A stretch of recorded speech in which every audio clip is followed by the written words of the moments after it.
Boxing update, undefeated rising star ng Top Rank promotion na si Abdullah Mason nagpakitang gilas po sa mismong baluarte ni Keyshawn the Businessman Davis sa Norfolk, Virginia matapos nitong talunin si Jeremiah Nakatila sa pamamagitan ng technical knockout.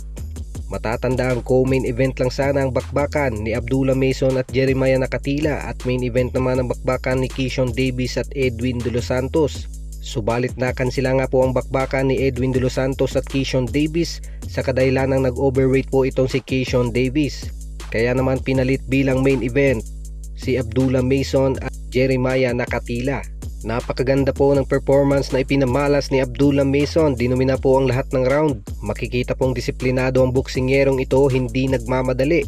Sa round 3 nga ay malilinis na body shot at left hook ang pinakawalan ni Abdullah Mason. 19 seconds po ang nalalabi sa round 3 nang kumonekta ang dalawang solidong left hook ni Abdullah Mason. Kitang kita pong nangatog ang mga tuhod ni Jeremiah Nakatila. Sa round 4 ay muling nangatog ang mga tuhod ni Nakatila matapos tamaan ng malinis na left straight ni Abdullah Mason at sinundan ng matitinding left straight, dahilan para mapaatras po itong si Nakatila. Kitang kita pong naggrogi si Nakatila kaya napayakap ito kay Mason. Subalit nakapagpatuloy pa sa laban si Nakatila. Wala nang 10 segundo ang nalalabi sa round 4, nakipagsabayan itong si Jeremiah Nakatila. Kaya naman muling tinamaan ng isang matinding left straight ni Mason si Nakatila. Subalit na ubusan po ng oras kaya naman na-save by the belt itong si Nakatila.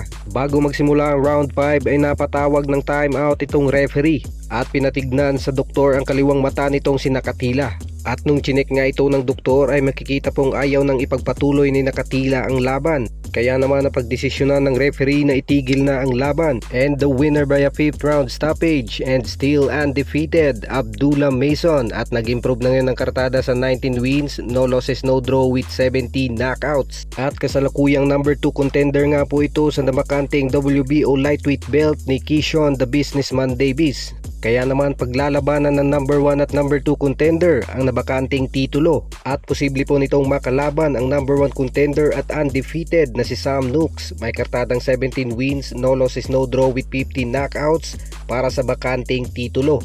Yan lang po muna ang mabilisang updates para sa legit boxing news. Huwag kakalimutang mag-like, subscribe at pindutin na rin ang ating notification bell button para updated ka sa mga bago nating videos. Maraming salamat po.